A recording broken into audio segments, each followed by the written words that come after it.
Councilor Baker. Councilor Siomo. Present. Councilor Flaherty.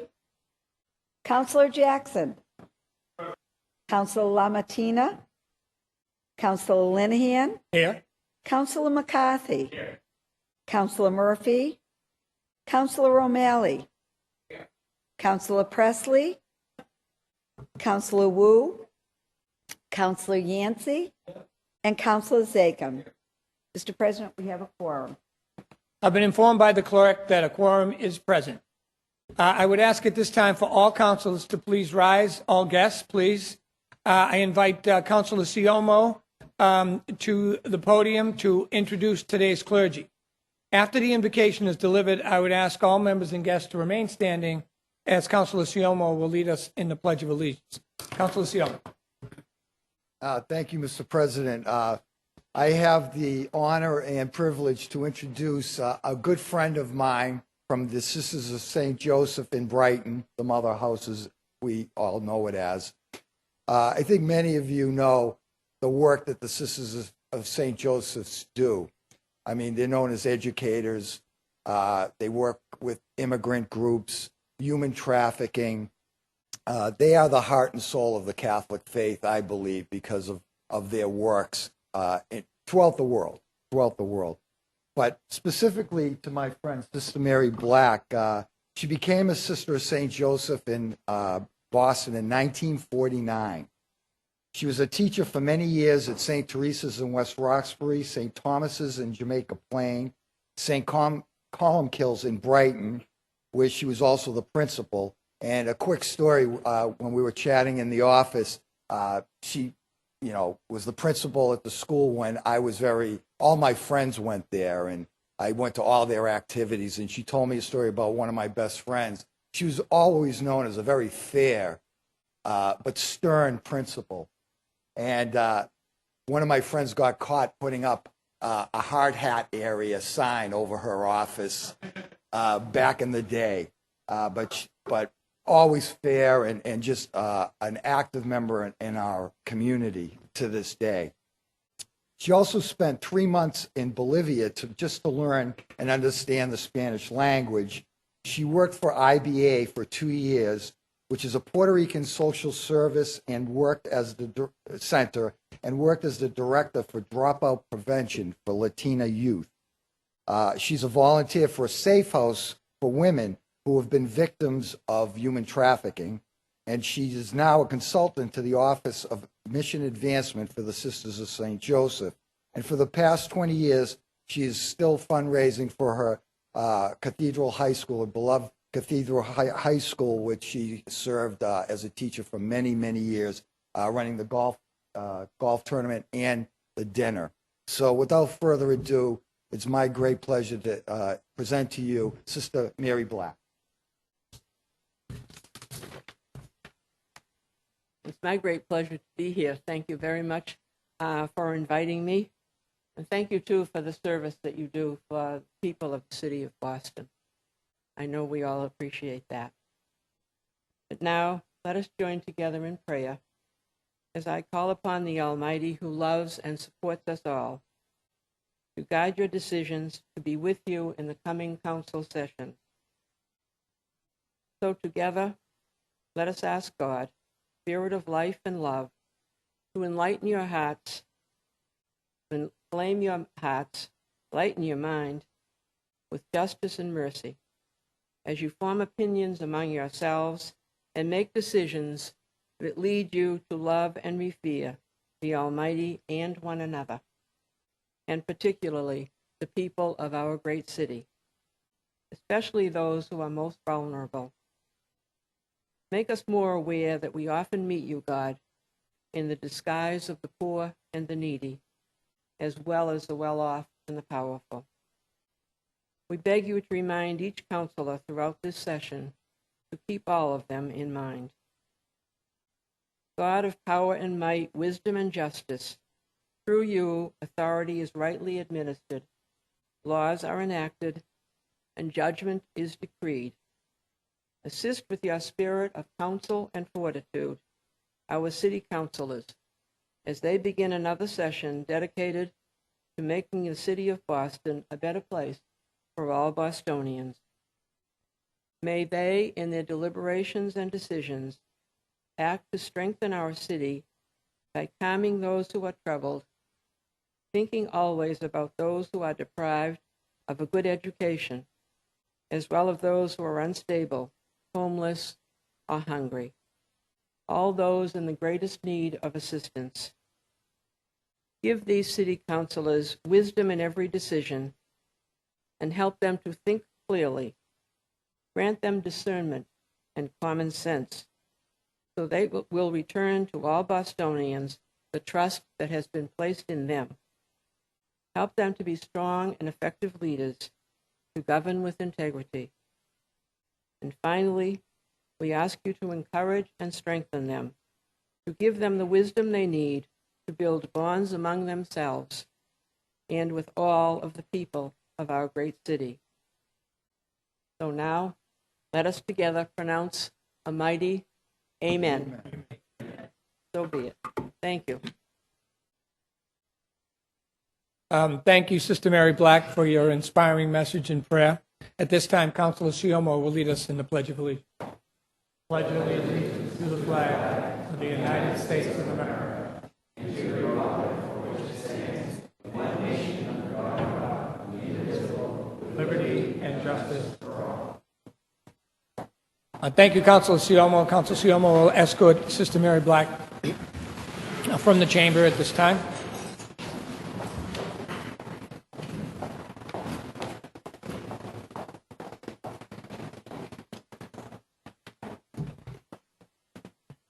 If there are no corrections to be made, the minutes of last week's meeting will stand approved. Seeing and hearing no objections, the minutes are so approved.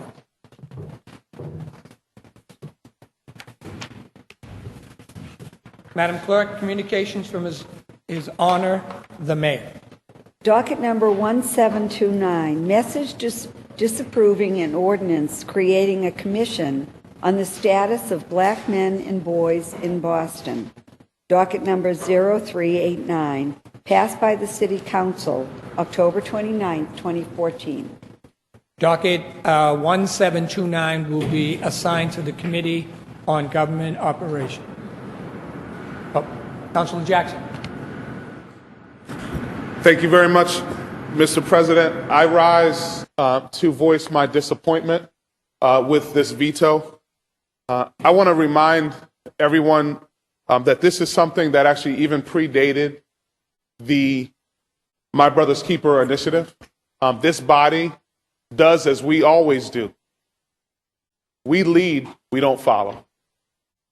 When there's an issue in the city of Boston, we step forward and stand up and are Boston strong.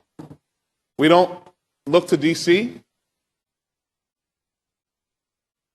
We do it right here in Boston. We roll up our sleeves and do what we need to do in the city of Boston.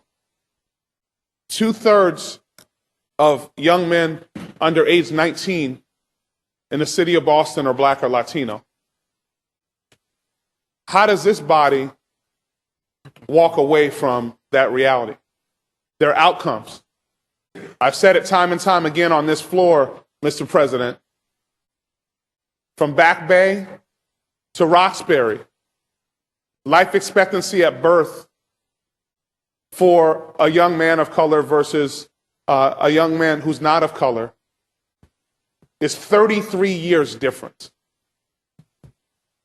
How do we not act? How does this body not step forward? We led, as we always do. And for Boston to truly be strong, we have to step forward and do right by not only the young men, because we need to understand that the My Brother's Keeper initiative is for youth. What we need to step up, and all of my colleagues, and I want to thank them, this was a unanimous vote, stepped up and said, not only do we care about the youth, but we also care about the folks who are not so young. We care about the 25 or 30-year-old who doesn't have a job, who may have just been released and is angry and has access to a gun. We care about helping that young man because, in fact, by helping him, we help our youth. And in fact, by getting jobs for and focusing on getting jobs for fathers, we help children. And by the way, we actually help people restore the wholeness of their family. So, Mr. President, I'm disappointed today. And I ask that, as this body has done before, that we lead, not follow. That we step forward and do the right thing, whether or not folks are on our side on this or not. Because this is not a fight of politics. This is something that's based on principle. This is the right thing to do. It was a right thing to do when we started in February and led the nation on this. And it's still the right thing whether or not there's a veto. So I would ask my colleagues on this body to reconsider this, to think about why you voted for this in the first place. And again, I want to thank each and every one of you for stepping forward and doing that. And I would ask that in the very near future that you do that again, that you vote in the affirmative for something that will continue to deal with the issues of men as well as young people. And also, simply, ladies and gentlemen, this issue is too big for any organization or entity to do it on its own. This is about partnership. This is about collaboration. And this is about teamwork. None of us grandstanded on this. Many of my colleagues, and again, I want to thank you. You went to the 3 hearings that we did, and you went to the community meetings that we did, and you engaged with people. This is legislation that is well vetted throughout the city of Boston. And I remind folks, if you don't stand for something, you'll fall for anything.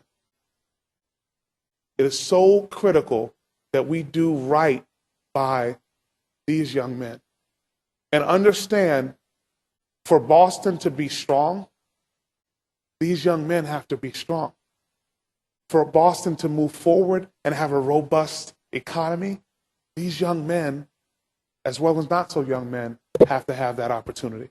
So again, I ask my colleagues on this body to reconsider why you voted for this.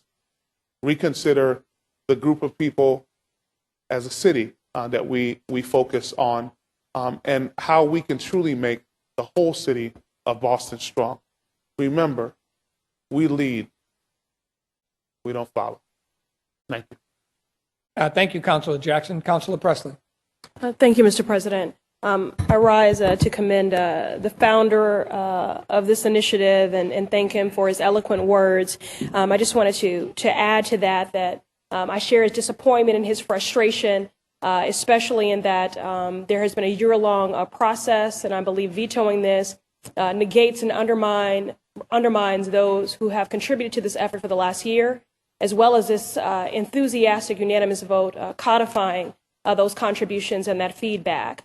I don't know how we, in the wake of reports that have diagnosed and academically fortified for us what we have known for far too long, that Latino and African American boys and men are losing. They're in the bottom tier of every outcome: education, health, economic, just across the board. It seems irresponsible and derelict for us in the wake of these recent findings and reports to not want to advance this commission. The problem is too great in scope for us to not be committing more minds to this, not fewer. Latino men and boys are underserved, and there are a number of programs that allege they are serving African American boys and men, and meanwhile they continue to be funded and the dial has not moved. And there needs to be a level of accountability and transparency, and we need cooperation and collaboration, as the founder and the maker of this so eloquently punctuated.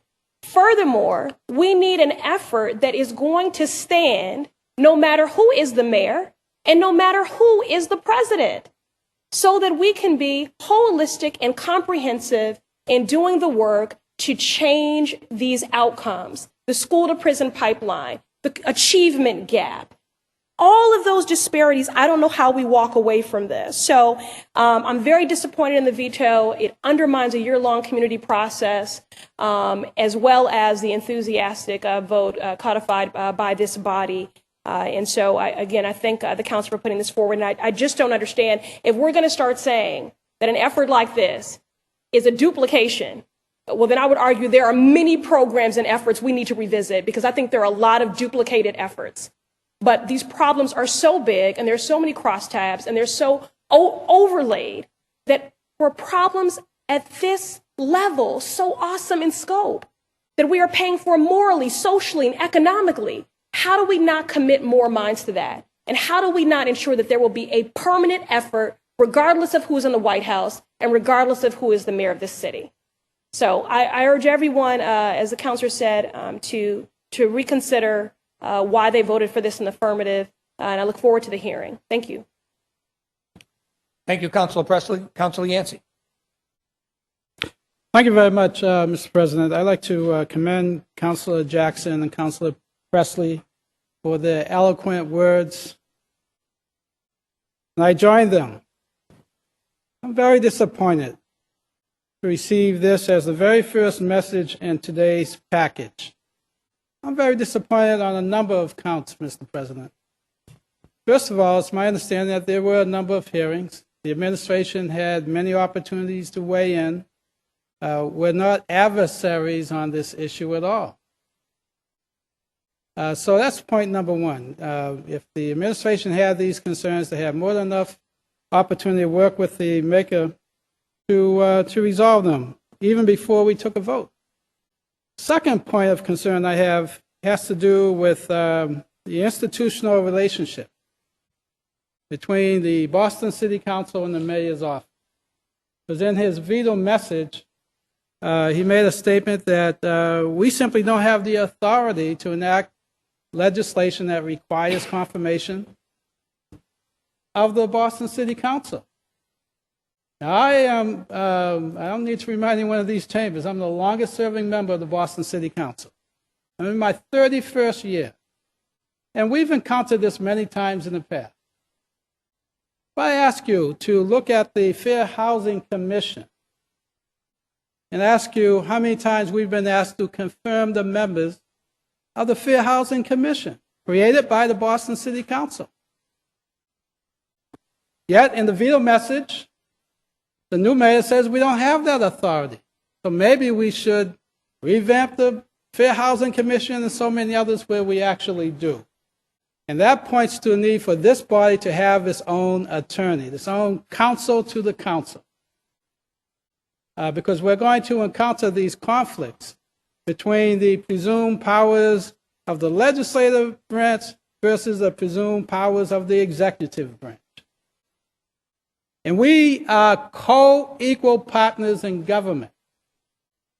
And we have just as much right to institute commissions and to raise issues concerning the welfare of any members of our community we call the City of Boston.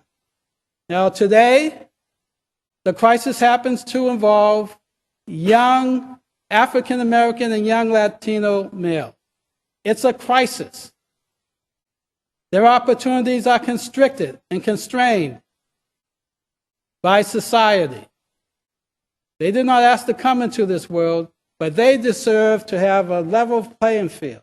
And they deserve to have our support just as well as any other young people deserve to have our support. So I will, again, commend the maker of this ordinance. I'm looking forward to the vote to override this veto. Not in any confrontational way, but this body has to stand up for what it believes in.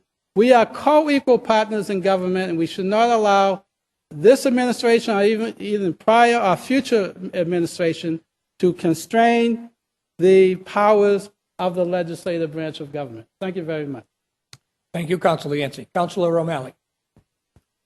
Thank you, Mr. President. I rise to commend again the maker for this important commission that I was proud to support.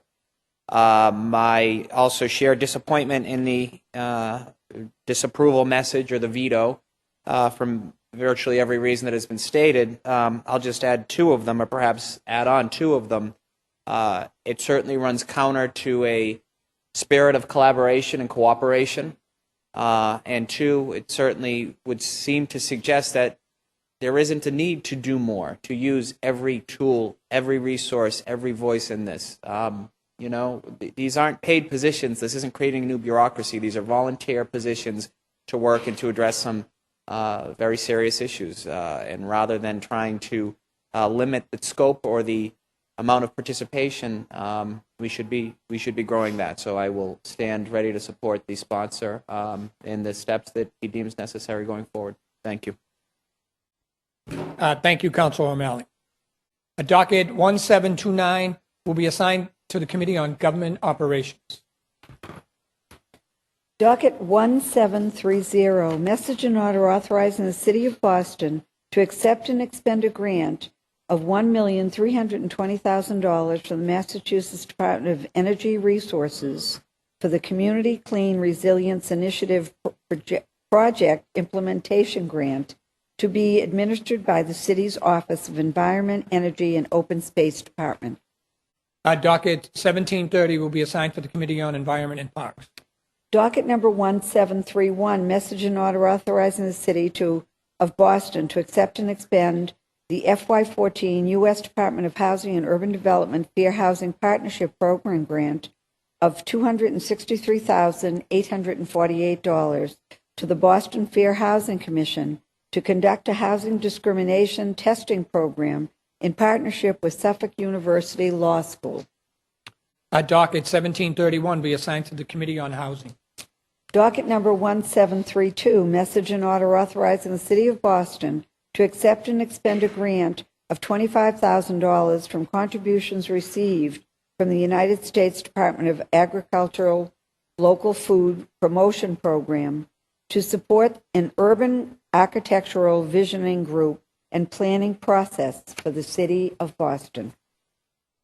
Docket 1732 will be assigned to the Committee on Healthy Women, Families, and Communities. Docket number 1733, message transmitting a resolution for approval that will continue the redevelopment of the Northampton Square campus in the South End. Docket 1733 will be assigned to the Committee on Economic Development and Planning and Labor.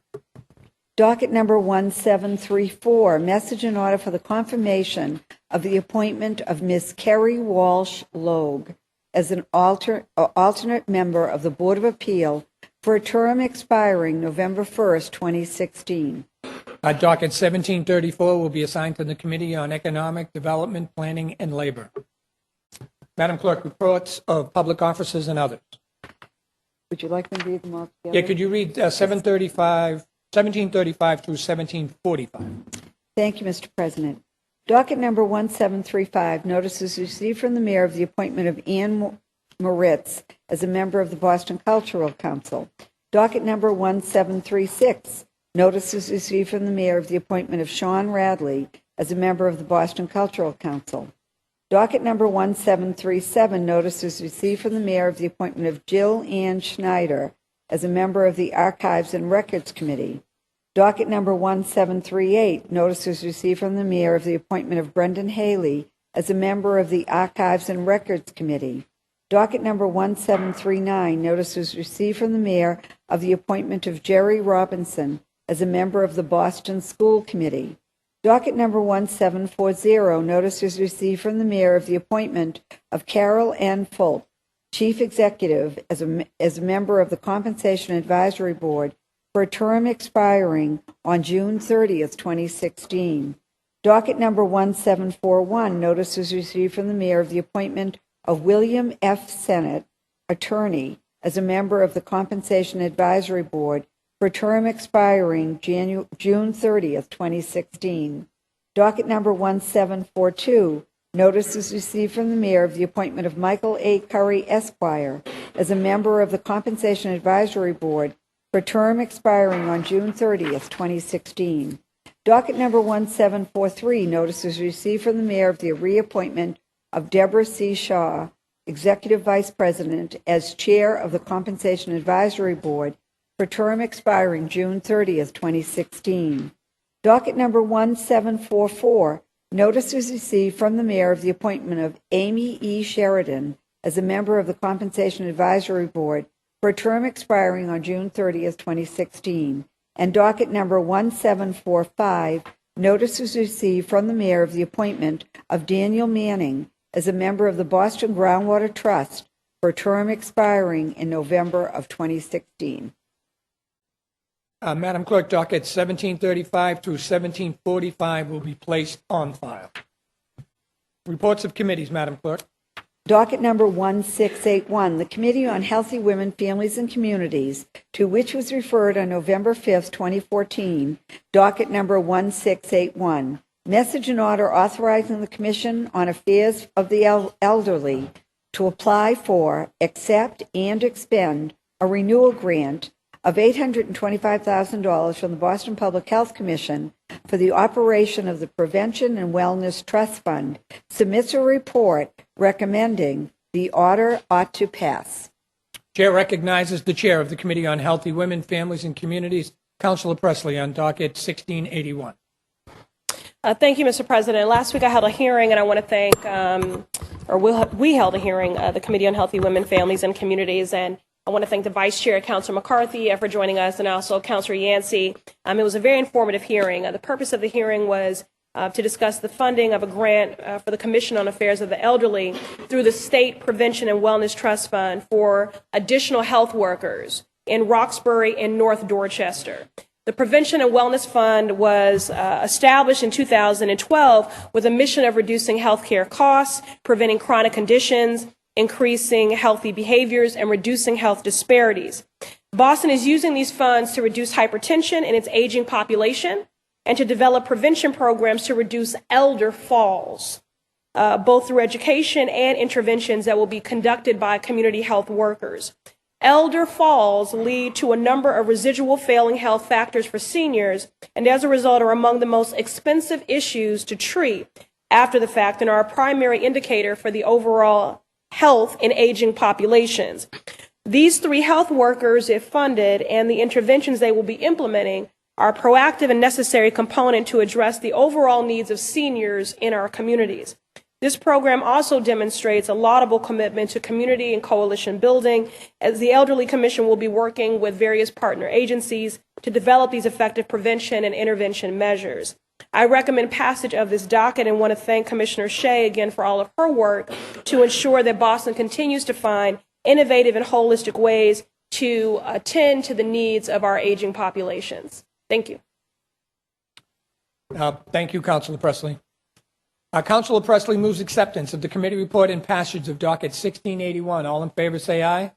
All opposed nay. The ayes have it. Docket 1681 has been passed. Docket number 1517, the Committee on Economic Development and Planning and Labor, to which was referred on September 24th, 2014, docket number 1517. Order for hearing to review a potential closure of the Radius Specialty Hospital in Roxbury, submits an interim report which will remain in the Committee on Economic Development, Planning, and Labor. Docket 1517 will remain in the Committee on Economic Development, Planning, and Labor. Madam Clerk? Would you like me to read the two? Read docket 1597 and docket 1598. Thank you, Mr. President. The Committee on Environment and Parks, to which was referred on October 22, 2014, docket number 1597, message and order authorizing the Environmental Department to accept and expend a grant of $170,000 from the Barr Foundation to support a Greenovate Boston Fellowship Program, submits a report recommending the order ought to pass. Docket number 1598, the Committee on Environment and Parks, to which was referred on October 22, 2014, docket number 1598, message and order authorizing the Environmental Department to accept and expend a grant of $150,000 from the Barr Foundation's Climate Preparedness Fellow to prepare for the foreseeable effects of climate changes, submits a report recommending the order ought to pass. The chair recognizes the committee on the chair of the Committee on Environment and Parks, Councilor O'Malley, on 1597 and 1598. This was one of my favorite types of hearings, talking about receiving a private grant to hire some people with a very little cost to the city of Boston to do some important work, specifically in the field of climate change. Just the other day, I chaired Environment Parks Committee hearing to consider dockets 1597 and 1598. 1597 is a message and order authorizing the Environment Department to accept and expend a grant of $170,000 from the Barr Foundation to support the Greenovate Boston Fellowship Program. Docket number 1598 is a message and order authorizing the Environment Department to accept and expend a grant of $150,000, also from the Barr Foundation, to fund a climate preparedness fellow to prepare for the foreseeable effects of climate change. I urge this body to vote in the affirmative and pass both of these matters. The dockets were sponsored by Mayor Walsh and were referred to the Environment and Parks Committee on Wednesday, October 22nd. Both grants will help Boston prepare for the potential effects of climate change, sea level rise, more intense heat, and more intense storms, and participation. Both grants are privately funded, while the city will pay for benefits. The breakdown is thus. For docket 1597, which is $170,000, that will fund the positions of 2 people for a year and a half. About $22,500 will come from the city to match for benefits and other accommodations. Docket 1598 is a grant of $150,000. It will pay the salary of 1 person for 2 years, and $15,000 will be paid of the city's portion, $15,000 per year. 1597 will engage residents. These are the 2 positions, and really work on Greenovate's plan of reducing greenhouse gas emissions by 25% by 2020. 1598 will hire a climate action grant administrator who will help the city prepare for the effects of sea level climate change through community outreach, coordination with other city offices and the city council, with attention to especially vulnerable groups. This is a 2-year grant.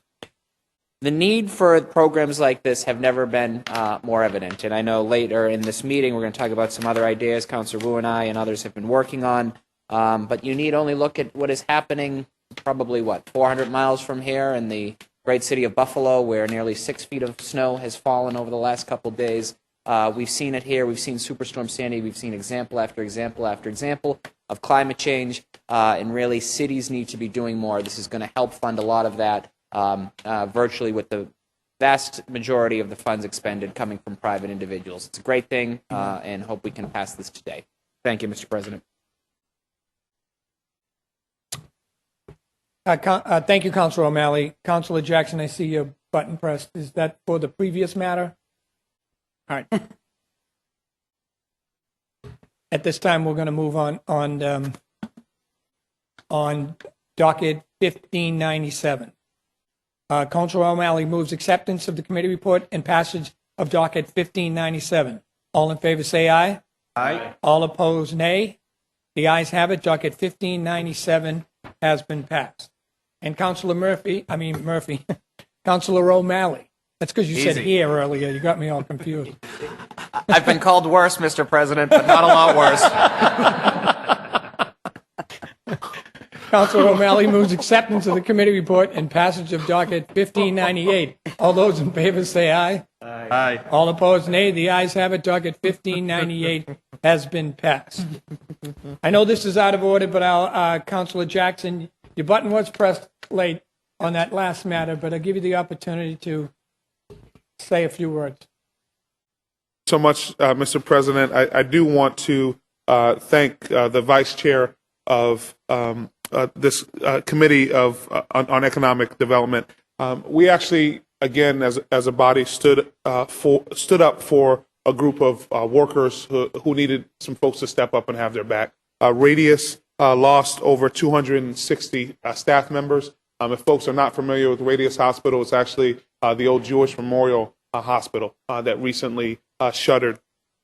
Councilor Murphy and I sponsored the first ever job fair in the city of in City Hall with healthcare institutions. We had New England Baptist Hospital, Mass General Hospital, Mattapan Health Center, Harbor Health Services, Demick Center, Beth Israel, Deaconess, Harvard Street Community Health Center, Brigham and Women's, Spalding Rehabilitation Hospital, Whittier Street, and South Boston Community Health Center.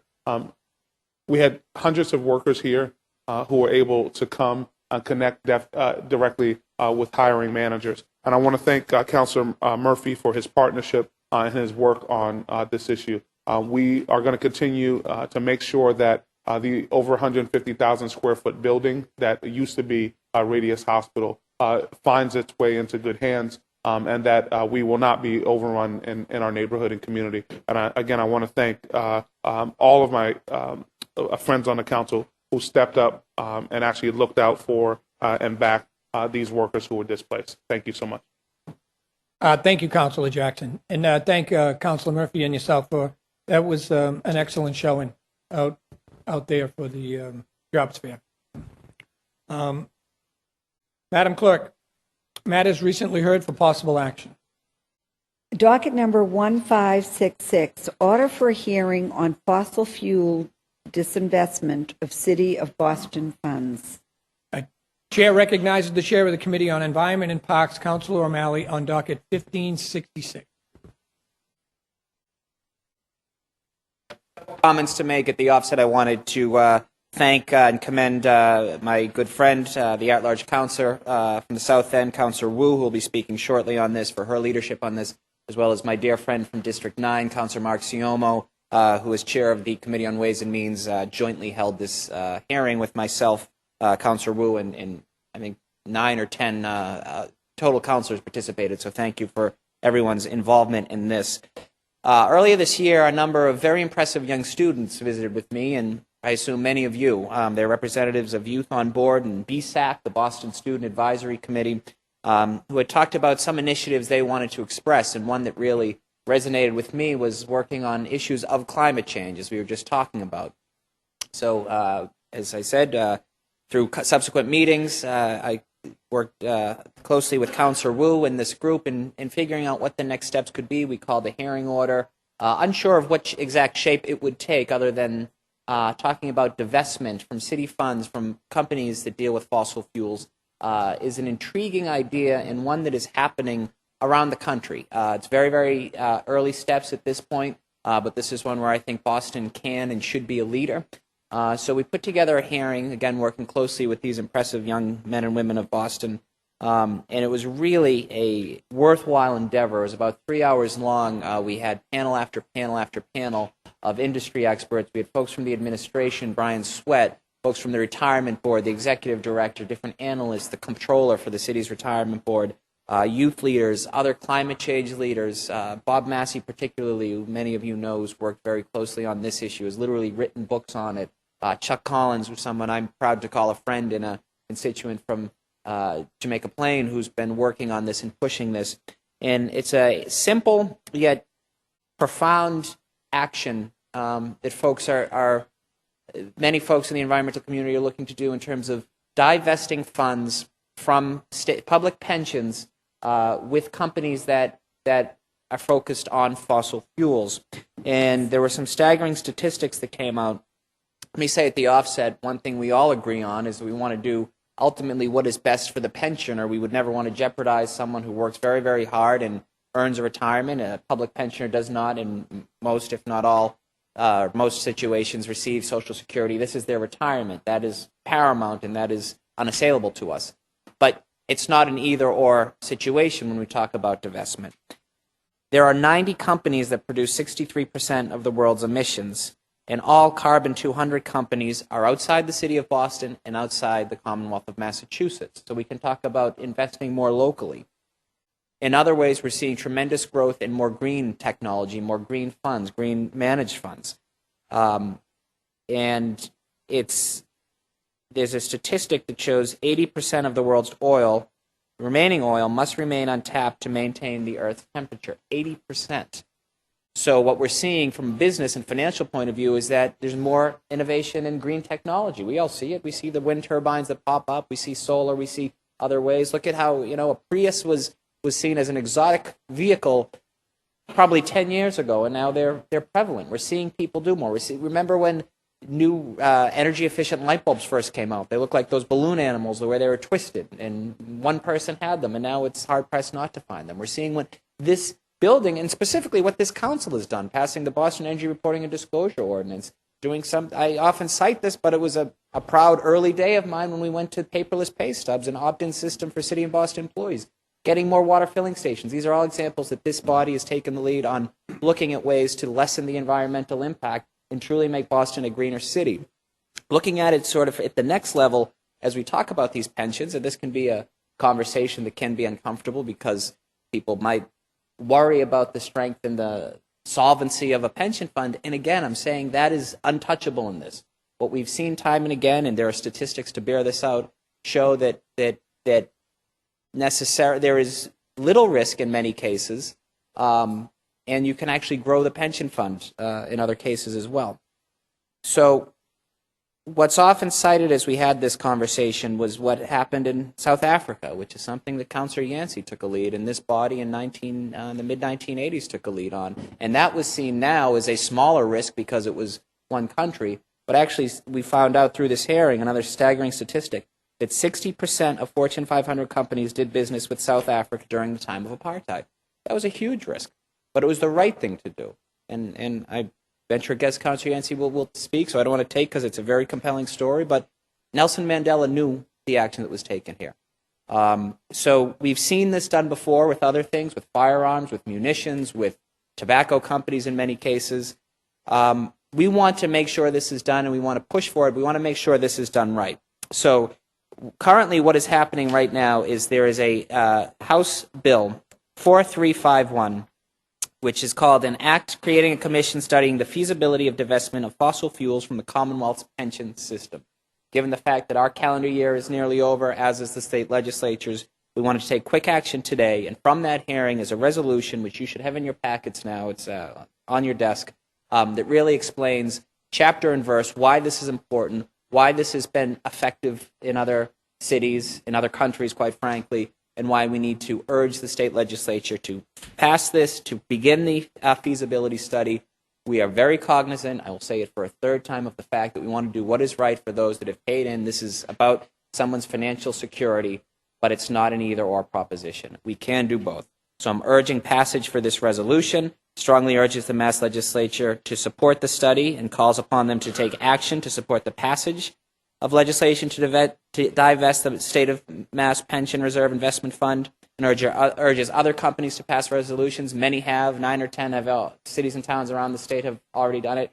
Cambridge, it's unsurprising Cambridge would, but Framingham and a lot more, less Cambridge-type cities and towns are also on board in this. So we will pass this. This is an issue that I feel very strongly about. I know my good colleague, Councillor Wu, does as well. We will likely be continuing to work on this in the months in the year ahead. But for an immediate first step to be able to build upon the momentum that is building, we urge passage of this resolution today, and we get it over to the State House as soon as humanly possible. Thank you, Mr. President. Thank you, Councilor O'Malley. We are in depth. report. There's no buttons pressed. That was my pause. Councilor Wu, you have the floor. Thank you so much. Just want to echo Councilor O'Malley in first giving the thanks to our coalition, particularly the youth advocates who really drove this from in every phase of the process, from the initial research to the drafting to helping us organize the panels for the hearing and getting the incredible turnout of folks that were in the room. Thank you to the co-chairs who made this hearing happen very quickly, Councilor Siomo and Councilor O'Malley, and all of the people who came out to speak on behalf of the growing urgency, both from a financial perspective and also the ethical perspective on why divestment matters. You've heard all the statistics and the facts and figures behind the movement. I just wanted to add that, we as a city and we as a Commonwealth have a particular responsibility to make a statement. And it's true that our pension system, our funds that are invested in different stocks and funds, it does make a difference where we choose to put that money.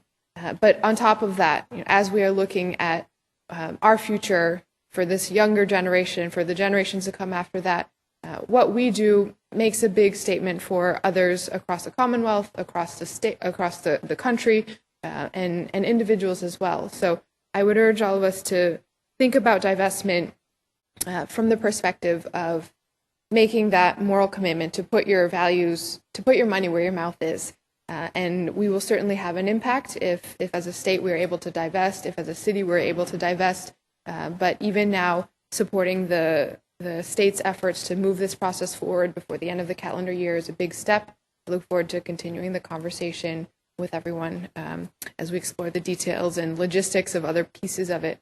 But for now, this is an important thing for the city of Boston to take up, and we are here to support our youth and the leaders that have brought this issue to our attention. Thank you very much.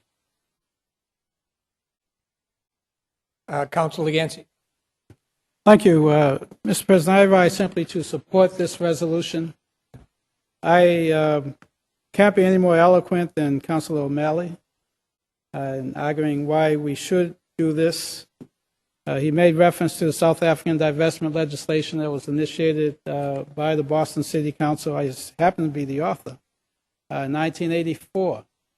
It was subjected to a great deal of resistance and reticence and outright opposition from many of the Fortune 500 companies, virtually all of the major banks in the city of Boston. We were accused of being reckless and irresponsible. But yet we did the right thing, and as Councilor O'Malley mentioned, one of the unintended consequences was a visit by the late president of South Africa, Nelson Mandela, and his wife, Winnie Mandela. And when he came, he attracted literally millions of people from the greater Boston area to celebrate not only his release from prison, but to celebrate the fact that this city and this state did the right thing, took the high moral ground. Now, I'm not saying this is purely analogous to our efforts to fight against a very racist regime in South Africa, but it is analogous to the sense that we would be willing to take a stand on issues that may not be popular, may not be easily understood, but I believe that by supporting this resolution and urging the state to follow through on some legislation that's pending there, we may give a gentle nudge to those in power to reconsider many of our investments, see what positive impact we can make in terms of our way of life. Because these fossil fuels are not going to be here forever.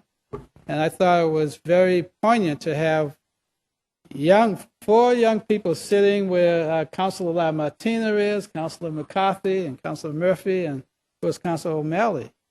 Young people, still in high school, asking us to take some steps so that their future can be at least as comfortable and predictable as ours have been. So I ask that we support Councilor Wu and Councilor O'Malley in passing this resolution. Thank you, Councilor Yancey. Councilor O'Malley and Councilor Siomo, move acceptance of the committee report and passage of docket 1566 in a new draft. All in favor say aye. All opposed, nay. The ayes have it. Doubt the vote, Madam Clerk. Would you please call the roll? On docket number 1566, Councilor Baker. Yes. Councilor Baker, yes. Councilor Siomo. Yes. Councilor Siomo, yes. Councilor Flaherty. Councilor Flaherty, yes. Councilor Jackson. Yes. Councilor Jackson, yes. Councilor Lamatina. Councilor Lamatina, yes. Councilor Linehan. No. Councilor Linehan, no. Councilor McCarthy. Yes. Councilor McCarthy, yes. Councilor Murphy. Councilor O'Malley. Councilor Presley. Councilor Wu. Councilor Yancey. And Councilor Zachem. Mr. President, we have 10, 11, and Docket 1566 has passed in a new draft, which will adopt this resolution. Madam Clerk, read docket 1248, please.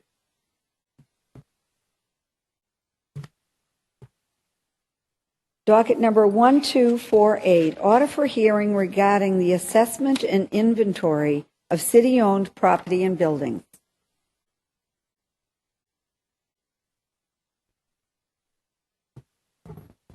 Chair recognizes Councilor Linehan.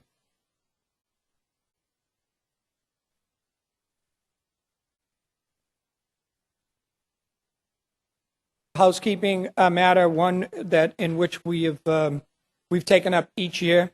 It allows us to give the residents of Boston the most reasonable tax opportunity based by state law. It's a hearing relative to the adoption of classification in the city of Boston for FY 2015. We need to have this hearing prior to December 3rd. So I would ask the chair of the particular committee to please move that matter. And that's it in a nutshell. Thank you. Thank you. Please place that back in committee, Madam Chair, Madam Clerk. No, it has to be assigned to committee. Economic Development. Okay, hold on one second. Could you recess? Recess.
The matter, docket 1248, will remain in the Committee on Ways and Means.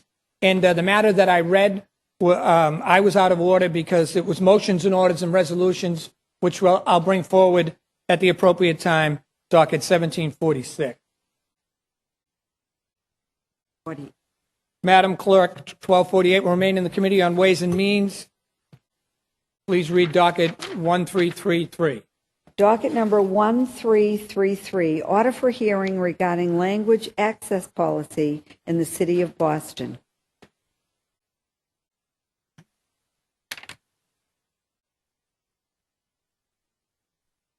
Docket 1333 will remain in the Committee on City, Neighborhood Services, and Veterans Affairs.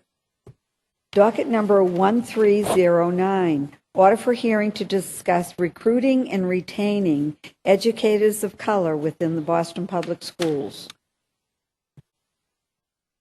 The chair recognizes the chair of the Committee on Education, Councilor Jackson, on 1309. No, I'm sorry.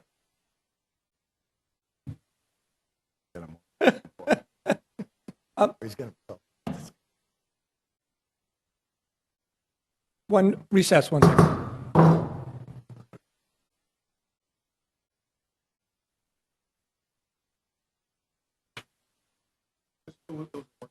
Is this a revised?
Page 27. So the last docket matter that was read was 1333 will remain in the Committee on City and Neighborhood Services. Councilor Wu asked if she could say a few words on that particular matter. Councilor Wu, you have the floor. Quick update on what happens before it goes back in committee, because who knows how many more meetings I'll be able to be at soon. But thanks to Councilor McCarthy for chairing the hearing, and to all the councilors who were able to stop in. It was a great conversation, and we had representatives from the Boston Public Health Commission, from Boston Housing Authority, from the Office of Fair Housing, from, of course, Director of the Mayor's Office of New Bostonians. Whom else am I missing? Sorry? Yes, yeah. And each of them spoke about the different policies and resources that were available in their respective agencies. Everybody was extremely in complete agreement that this is a major issue for the city, and that we as a city need to make sure that we are creating access not just in translated materials, but also when people come to city agencies on the spot, and also doing the outreach and getting to communities in the first place. So I think there will be more to come, and it was a great group of people to get together. So thanks again to everyone who was able to make it, and hope that we will continue making progress in this area for Boston. Thank you, Councilor Wu. Councilor Presley, did you want to speak on this matter? Just reiterating my comments from the hearing, I just wanted to rise and just commend Councilor Wu for her leadership in this space. Very often when we talk about diversity and inclusion and eliminating barriers and increasing access to government and city services, we speak in big buckets in terms of diversity. Black, Latino, Asian. And so it is, refreshing and sorely needed that we speak with a greater specificity. When we say that there are 150 languages spoken in this city, that we speak more specifically about who are those native born, what are those languages, and what concerted effort are we making with which to reach them and to engage them. So I just want to commend her and thank her for her leadership, and then just to underscore how heartened I was that as a part of the discussion, we did have those representing deaf and hard of hearing, which was very important, and we need to make sure that we're being accessible in that way as well. So thank you. Thank you, Councilor Presley. That 1333 will remain in the Committee on City, Neighborhood Services, and Veterans Affairs. Could you please read docket 1309? Docket number 1309, order for hearing to discuss recruiting and retaining educators of color within the Boston Public Schools. Thank you, Madam Clerk. Councilor Jackson? Thank you so much, Mr. President. We had a great working session meeting. I want to thank Councilor Presley for her attendance. It was a great meeting looking at the recruitment and retention of professionals at every level of the Boston Public Schools.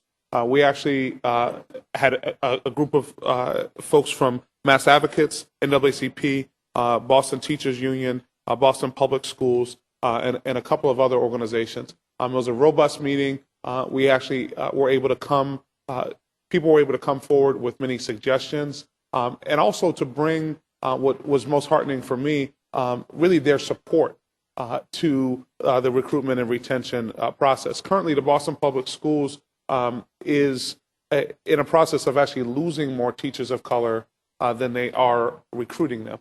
And so there's a lot that has to be done on the retention end. And in particular with the new open posting procedure, we want to make sure that we continue to move towards a more diverse system and one that reflects the young people of the city of Boston. But I would say it was a really heartening session. People really are looking forward to working together on making sure that the Boston Public Schools are continue to be the best and best serve the young people in the city of Boston. Thank you. Thank you, Councilor Jackson. That matter will be placed in the Committee on Education. Madam Clerk, motions, orders, and resolutions. Docket number 1746, Councilor Linehan offered the following order, that pursuant to Chapter 40, Section 56, the residential factor in the City of Boston for FY 2015 shall be the minimum residential factor as determined by the Commissioner of Revenue pursuant to Mass General Laws, Chapter 58, Section 1A, and be it further that pursuant to Chapter 403 of the Acts of 2000, a residential exemption in the amount of value equal to 30% of the average assessed value of all Class 1 residential parcels in the City of Boston be and hereby is approved for fiscal year 2015. Docket 1746 is assigned to the Committee on Ways and Means. Madam Clerk, 1747. Docket number 1747, Councilor Yancey and Jackson offer the following order regarding employment of Boston workers. Councilor Yancey.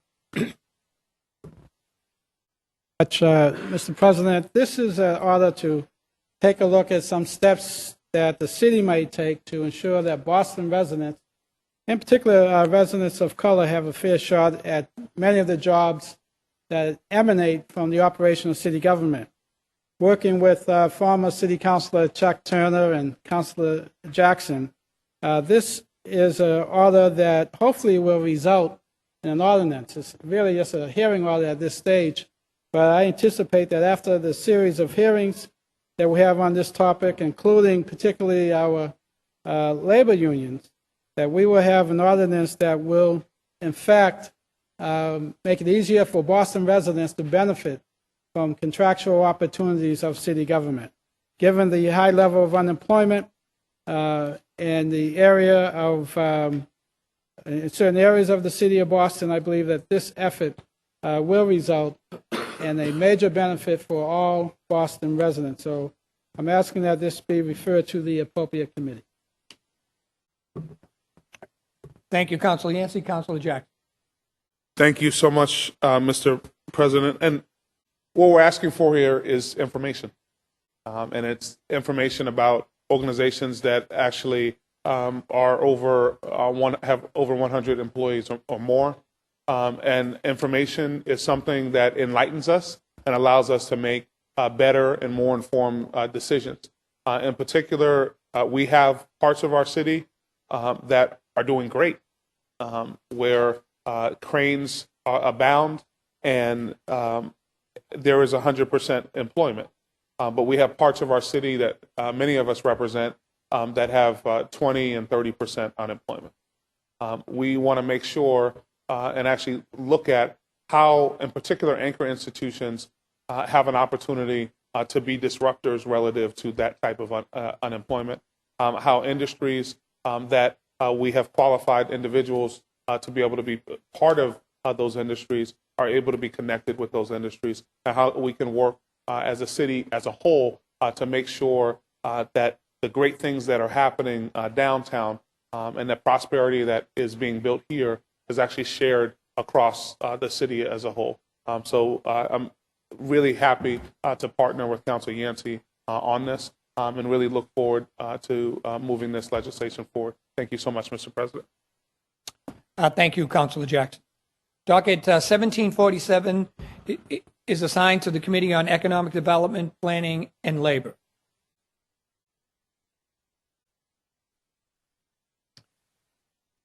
Councilor Yancey. Mr. President, I would like to pull an order off of the consent agenda and put it on the regular agenda concerning the issue of an effort entitled "Don't Leave Our Seniors Behind." You should have a copy of the language. It was inadvertently put in the consent agenda. I'd like to address Councilor Yancey, you have a second on that? Okay, second. No objections? Then could you please read that? Thank you, Mr. President. In the City Council offered by Councilor Charles C. Yancey and Councilor Michelle Wu, order regarding the Don't Leave Seniors Behind campaign. Whereas, contrary to widely held belief, many, if not most seniors, struggle to pay for their health care, since Medicare, while providing a foundation for health care, still exposes seniors to premium payments, deductibles, and co-payments averaging $467 a month, even when seniors receive meager incomes. Therefore, be it ordered that the appropriate committee on the Boston City Council convenes a public hearing to discuss the Don't Leave Seniors Behind healthcare campaign, and be it further ordered that representatives from the Massachusetts Senior Action Council, Elderly Affairs Commission, Office of Persons with Disability, and Boston Public Health Commission and the general public be invited to testify in the City Council November 19, 2014. Councilor Yancey, you have the floor regarding 1792.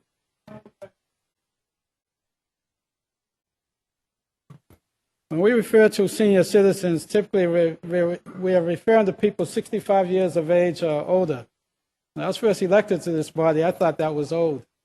But on a serious note, Mr. President, our senior citizens do deserve attention from this body.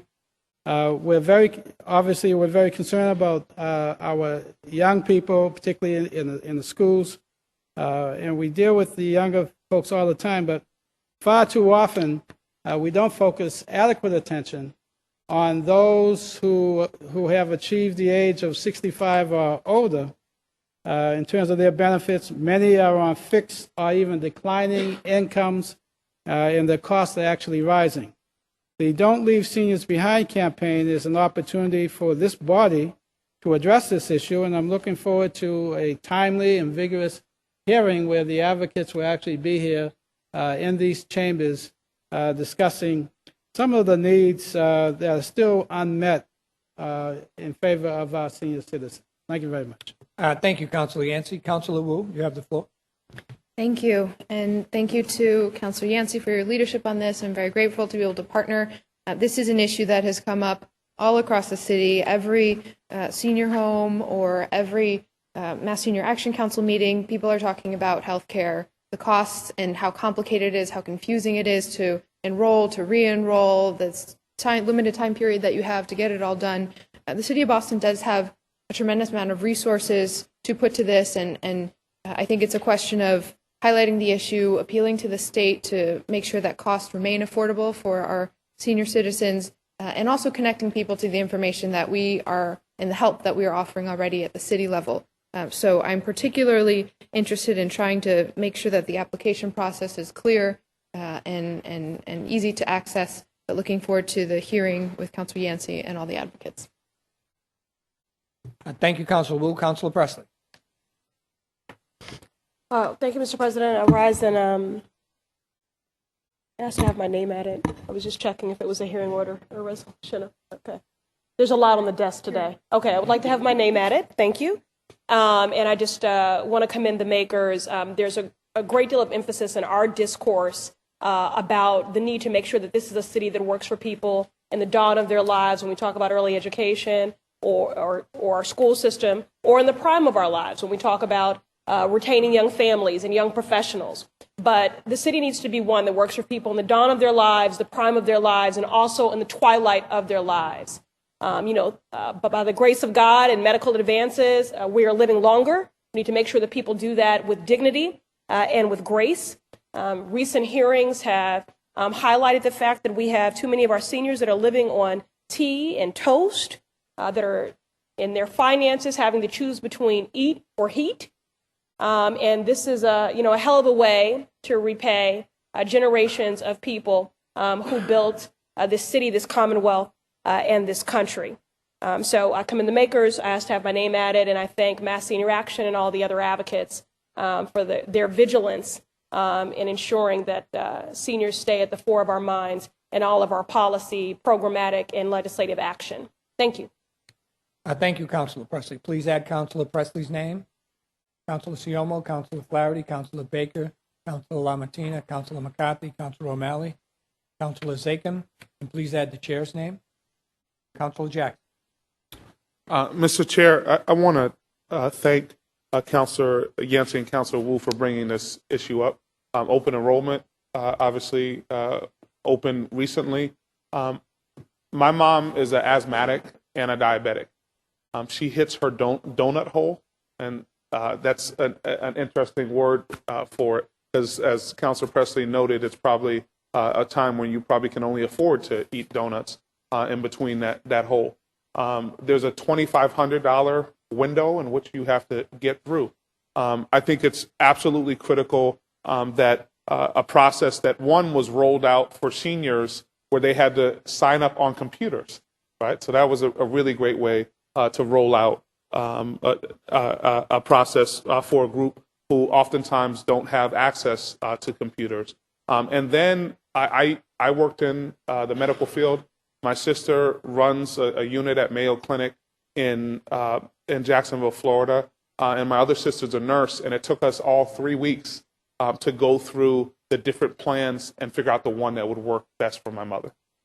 We have to do our best as a city to make sure folks who don't have kids who are in that space and have an opportunity that they have an opportunity to do better. In addition, you only get to change once a year. So if you sign up for the wrong plan, you're stuck with that for a whole year. And if that means that you're on new drugs that are not covered, that literally can mean that someone ends up in a really poor financial position at the end of the year. This is timely legislation. It is important, and it's a critical group that we need to look at. And I want to thank both Councilor Yancey and Councilor Wu for their leadership. As noted by Councilor Presley, what we owe to our seniors is what they gave to us. And they took care of us when we couldn't take care of ourselves, and that's what we owe to them, to take care of them in times of need. Thank you so much. Thank you, Councilor Jackson. Docket 1792 will be assigned to the Committee on Healthy Women, Families, and Communities. Personnel orders, Madam Clerk.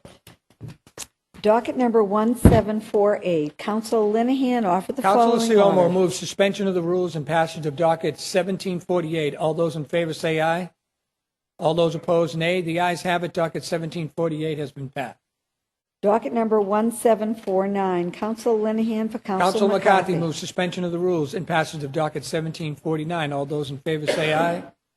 All opposed, nay. The ayes have it. Docket 1749 is passed. Docket number 1750, Council Linehan for Councilor Council Yancey moves suspension of the rules and passage of docket 1750. All in favor say aye. All opposed, nay. The ayes have it. Docket 1750 has passed.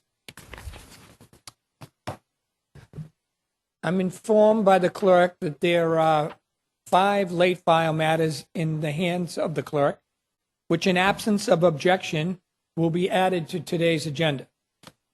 So hearing no objection, the matters are so added. Madam Clerk, are the first matters personnel in nature? They can be, Yeah. absolutely.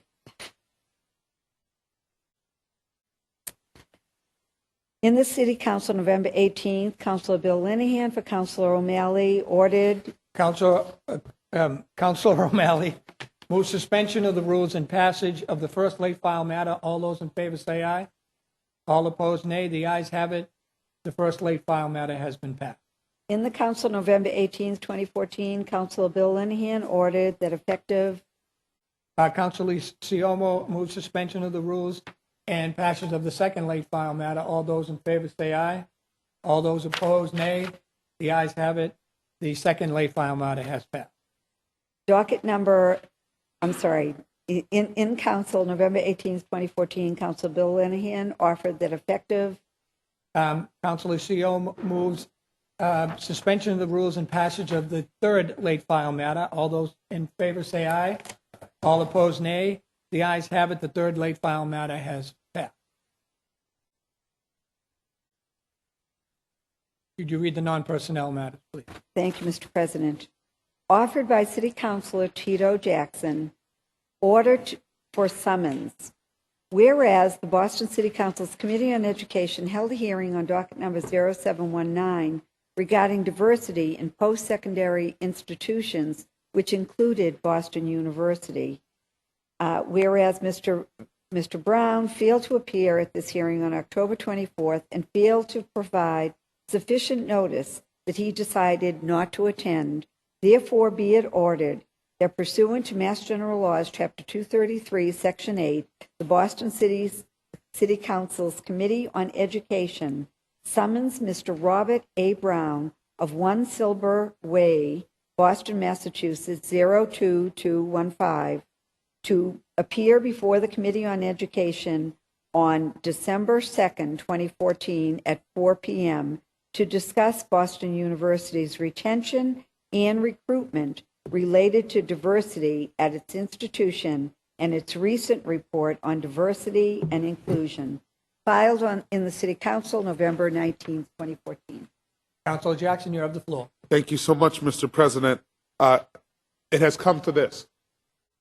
We had a university who negotiated with my office to be here at 10 o'clock in the morning on a Friday, which is, for most people in the city who are not in our line of work, a pretty difficult time to get here. We negotiated with them, and this is a conversation we're going to have citywide about all levels of anchor institutions and colleges. And so Boston University was the first, and they're significant. Boston University is a special school because Dr. Martin Luther King Jr. actually went to Boston University. His doctorate was actually conferred from Boston University. They hold a special place, he holds a special place in my heart, so I thought it was a great place to start. The faculty senate from Boston University actually noted that they have, for comparable institutions, the lowest diversity in faculty and staff as an institution. And so I wanted to have a conversation with Boston University, the president, and the folks in their government relations department. We had set that up, and they chose not to attend. And so, as the chair of the education committee, we are summoning them to attend, to be part of this conversation, and to do simply what's right, to have a conversation with this council, and to also respect this council. It is unacceptable to send a letter at 4:45 the day before and tell me that you're not coming to my hearing. And so that is why the summons has been put forth, and I think it's critical that we hear immediately from Boston University on this matter. Thank you. Thank you, Councilor Jackson. Just a quick recess. Madam Clerk, Councilor Jackson.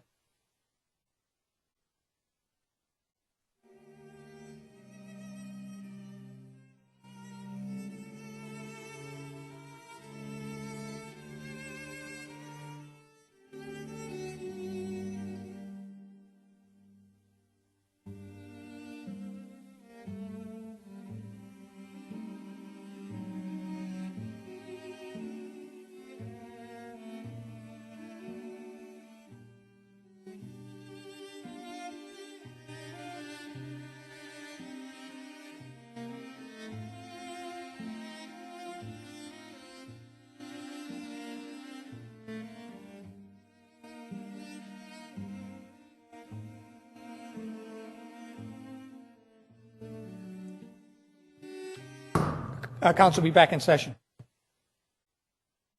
Just for clarification, this order is we're going to vote on the matter to summon the president of BU to the hearing that will be scheduled on the date mentioned in the clerk's address. So I just wanted you to know that. All right. Councilor Jackson moves suspension of the rules and passage of the fourth late file matter. All those in favor say aye. Aye. All opposed, nay. The ayes have it. The fourth late file matter has been passed. Madam Clerk, the fifth late file matter. In the City Council, resolution of Councilor Tito Jackson and Councilor Michelle Wu. Whereas Internet access is an essential part of daily life for the people of Boston, with online networks becoming the most powerful communication medium for social interaction, business development, and growth, and access to information and services. Therefore, be it resolved that the Boston City Council supports a free, accessible, transparent, and open Internet and a comprehensive non-discrimination as a key principle for any FCC rulemaking, dated November 19th, 2014. Are you going to speak? Councilor Jackson, you have the floor. Thank you so much. Mr. President, I bring this matter up because high tech is a critical part of the Boston economy. We have led in this space for years. And this issue of net neutrality, and I just want to be in plain language explain what we're talking about here. On the internet currently, all of the information is allowed to flow at the same speed.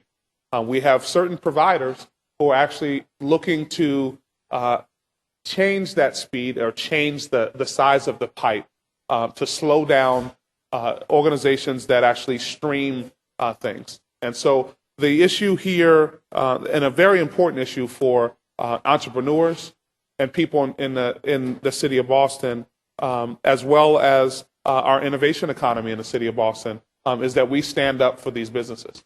I'm going to be pushing for a suspension and passage today. This is actually something that is being considered right now at the FCC. And it's something that we have to stand up for because it actually affects our local economy. It affects startups here. And as recently as about a month ago, a startup was actually shut down based on some of these matters. So I think it's absolutely critical that the City Council and the City of Boston weigh in on this issue of net neutrality and that we keep the internet neutral. It is an amazing platform And although there are people who've run for office in the past who said that they created the internet, it's my understanding that it was created right across the bridge. And we want to make it a platform that stays neutral and one that people are able to continue to build upon, continue to innovate on, and continue to grow. Thank you so much, Mr. President. Thank you, Councilor Jackson. Councilor Wu? Thank you. I'm honored to partner with Councilor Jackson on this resolution. As you heard, the internet is so integral now to many facets of our daily lives, and not just about looking up something on Wikipedia, but starting businesses and the economic growth and opportunities for residents from every neighborhood in Boston.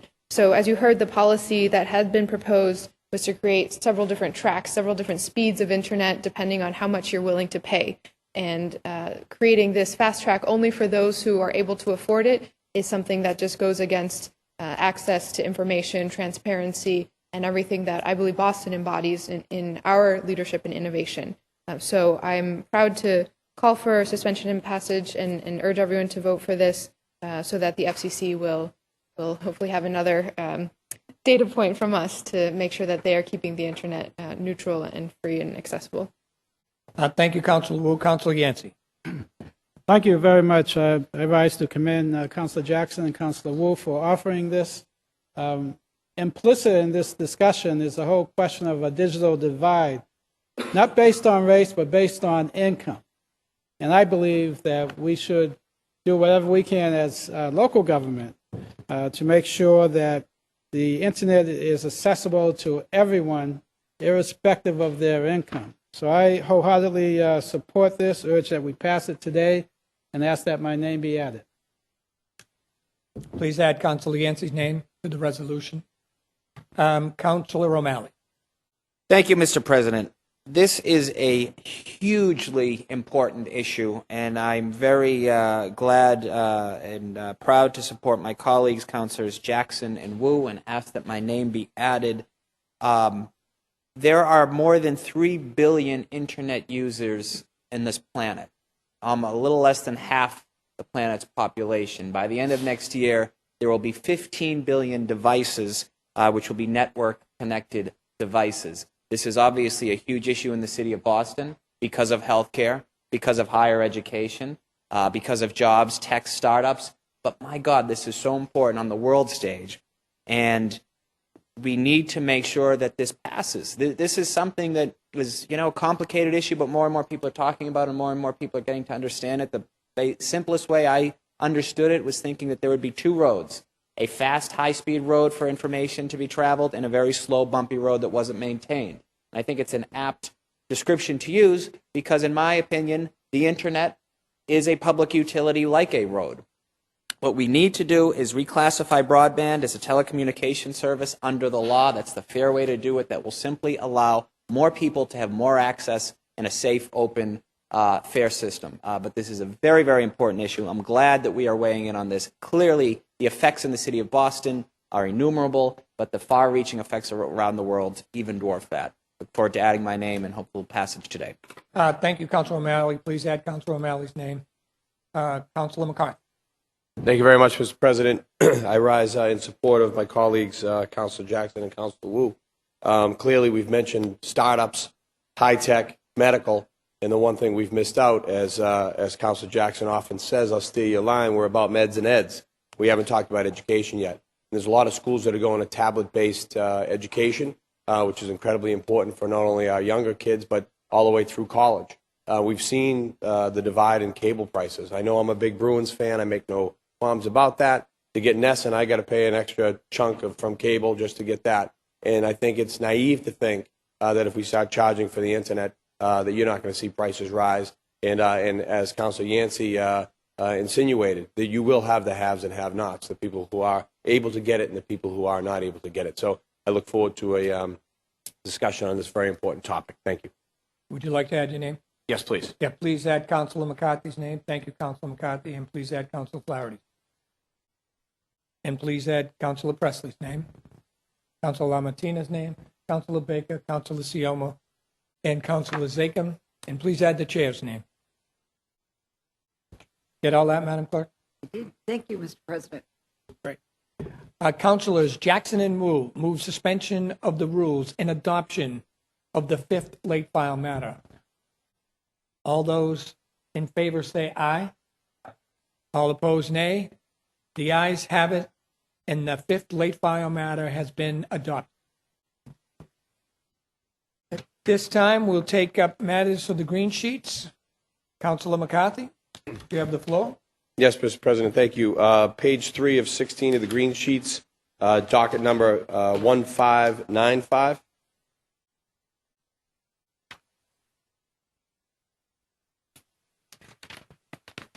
Madam Clerk, would you please read that when you are ready? I'm sorry. I was literally looking on the green sheets. I'm very sorry. What are those numbers again? 1595? Yes, page 3 of 16 on the green sheets, 1595. Thank you, Counselor and Mr. President. In the Committee on City and Neighborhood Services and Veterans Affairs, docket number 1595, sponsored by the Mayor, a message and order approving an appropriation of $467,804 from the Edward Ingersoll Brown Fund for projects that will ornate the city's streets, ways, squares, and parks. This was referred to committee on October 22nd, 2014. Councilor McCarthy, you have the floor. Yes, as the clerk stated, $476,000 will be spent.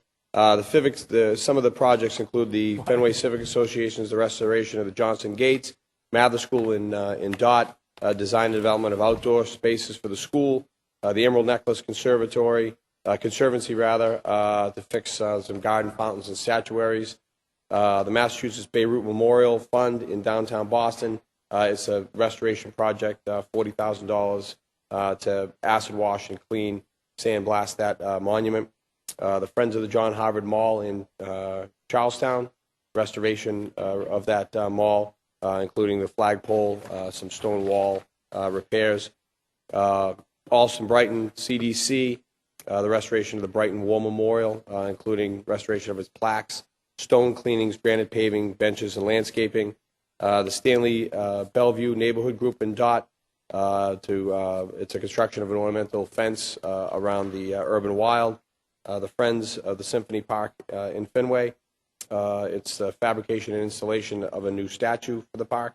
And the Dudley Street Neighborhood Initiative Group in Dorchester, it's to develop an artistic space in Upham's Corner. It supports engagement of architects and structural engineers in design for fabrication plans for pieces of art. I'd like to have that passed, please. Thank you, Councilor McCarthy. Councilor Yancey.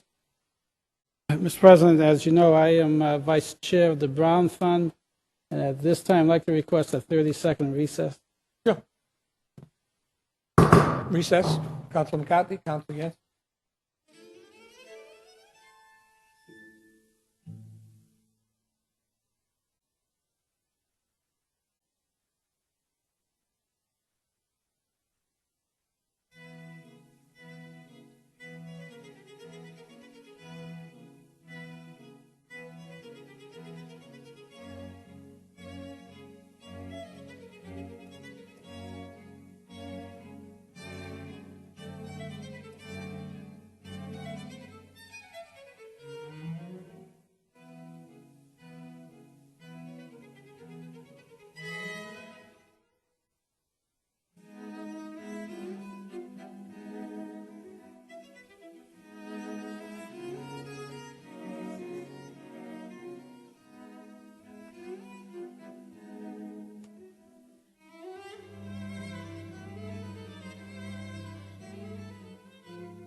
Councilor McCarthy? Yes, Mr. President, with all due respect, I'd like to withdraw. We'll take this up next week. There seems to be an omission in one of the projects that Councilor Yancey had requested. Okay. That matter will be placed back in committee. Thank you, sir.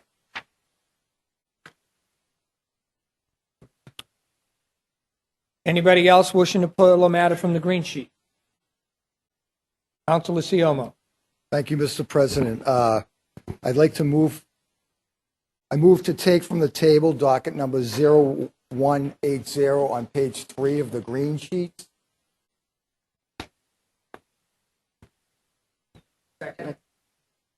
Yep, second. Would you like me to read it in? Yep, please read it, Madam Clerk. On page 3 of the green sheets, docket was assigned to the table, to be placed on the table, on November 6, 2014, an order for the construction of high school in Mattapan, 2014, docket number 0180. Councilor Siomo, you have the floor.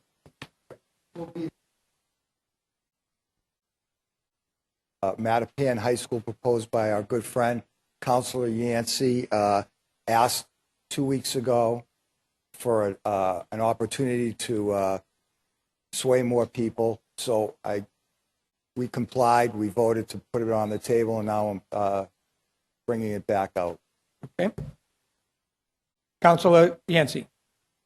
Mr. President, I'm moving that this stay on the table. Councilor Murphy obviously is not here, and this is a critical matter for the future students in the city of Boston, current students who are going to substandard facilities.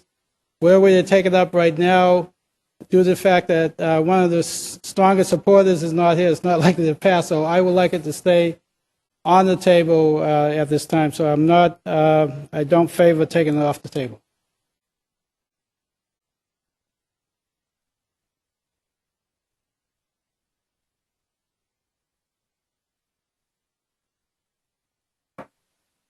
We'll recess for just 1 minute.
Okay.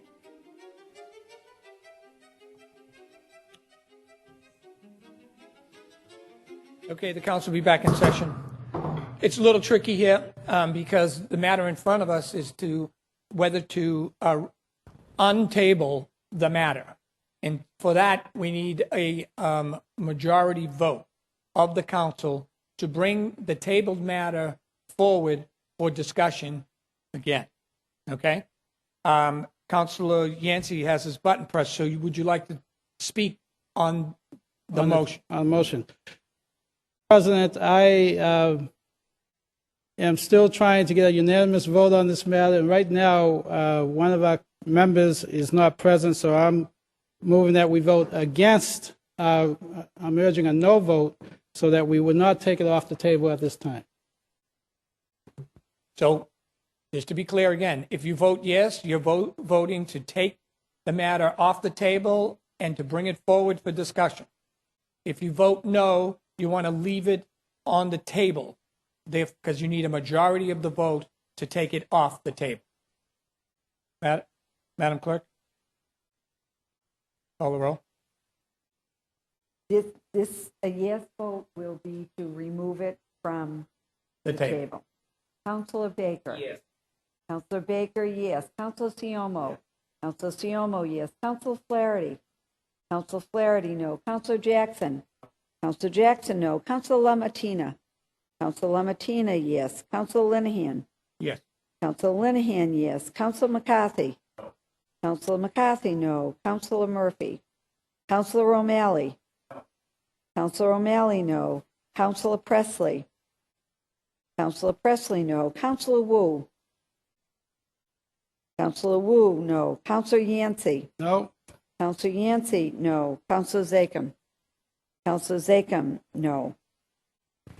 The matter did not prevail and Yep. therefore remains on the table, but could I ask for a 1 minute recess?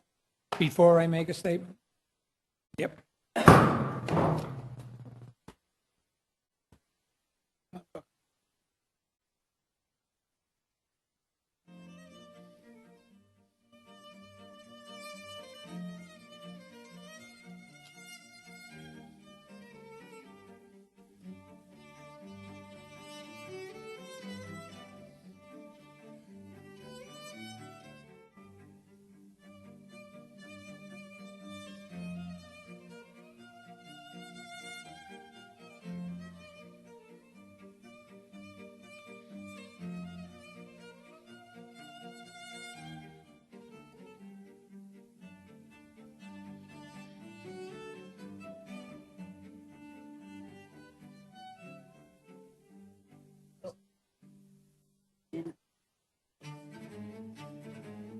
Let's go.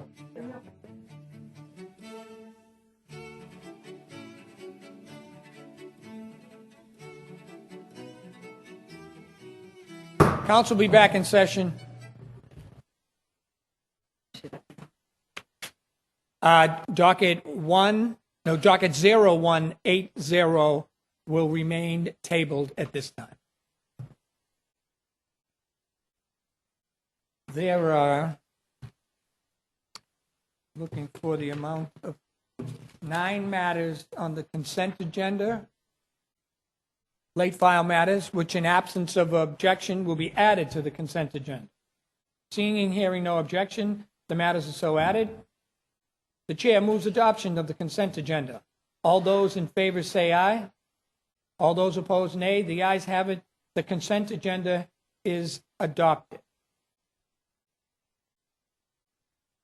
Before we go into memorials, I see some lights flashing, but I just want to recognize someone in my staff who will no longer be with us after today's meeting. She's going off to maternity leave, Kristen Abbott Frechette. So I want to say goodbye to Kristen. I know you've all.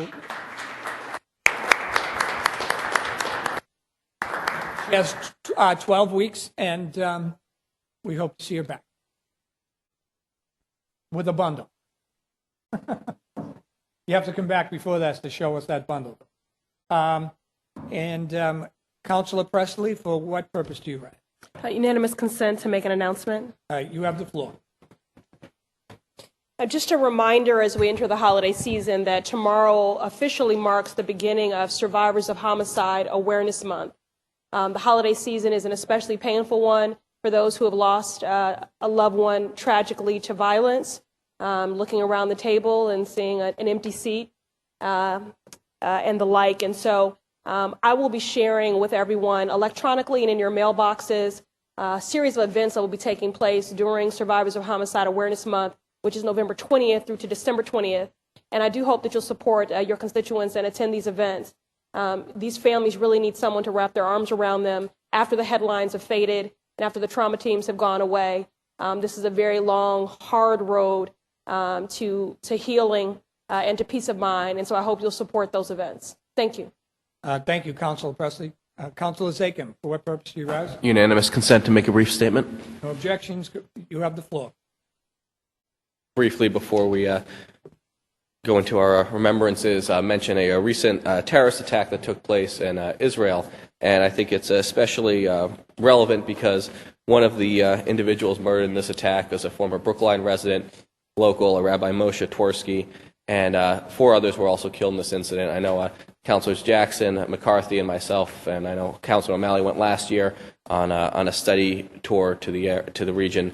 And I just think it's important that as the city of Boston, who unfortunately experienced a terrorist attack not too long ago, that we stand in solidarity, especially when there's such a local connection there. So just wanted to add that when we are doing our remembrances at the end. Thank you, Mr. President. Thank you, Councilor Zakim. Councilor Jackson, Unanimous consent to make a statement? you have the floor.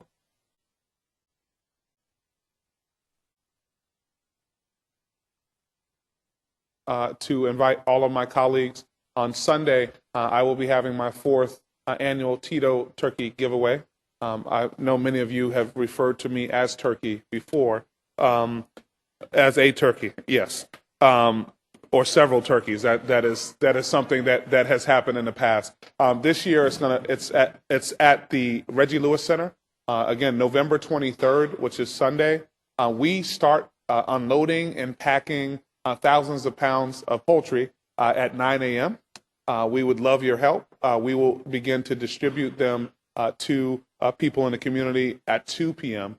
And in between, we will be distributing over 1,000 turkeys to community organizations. And I see Ms. Shillingford in the audience. We have had amazing sponsors this year that have allowed this event to grow from 300 birds given away 4 years ago, and this year we will give over 3,000 birds away. I want to also thank my colleagues on the council, Councilor Malley, Councilor Presley, Councilor Wu, who have been bringing up this issue of how much food people have. And there's a lot of folks who wear these every day and are having a hard time. And so the great part about this is that I don't need background checks. I don't need your taxes. I don't need any of that. Come as you are. And if there's anyone that you know in your district that would like to come, please let them know. We're giving these out on a first-come, first-served basis, and there's no background check. There's no requirements on that side. It's simply to help the people of the city of Boston out. So it should be a fun time. We're going to be sponsored. We have music this year, and it should be a really great time. And again, I want to thank the many sponsors who've stepped forward to make it possible for us to give a little bit of love back at Thanksgiving. And lastly, I would say Thanksgiving is just simply, to me, the most special holiday because it's about family.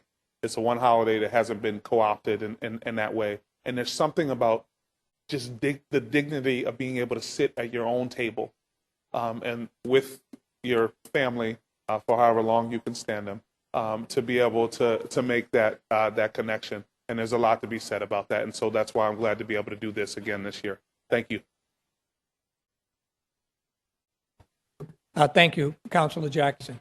Before we do memorials, just give me a quick minute in a recess here.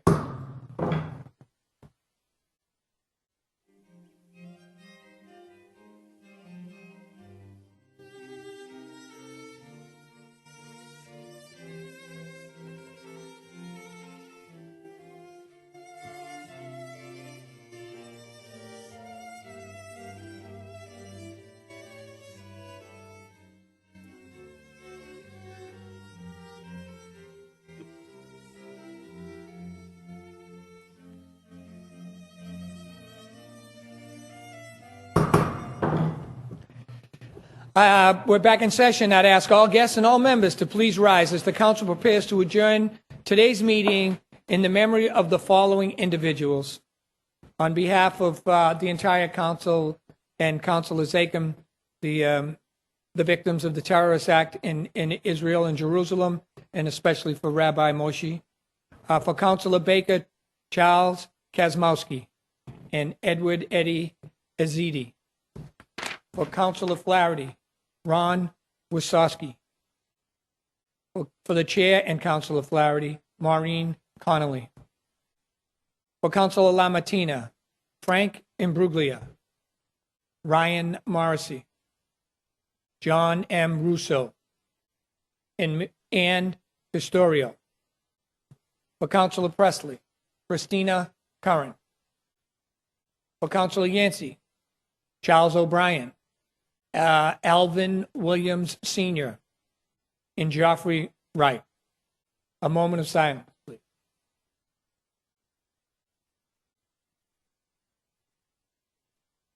Thank you.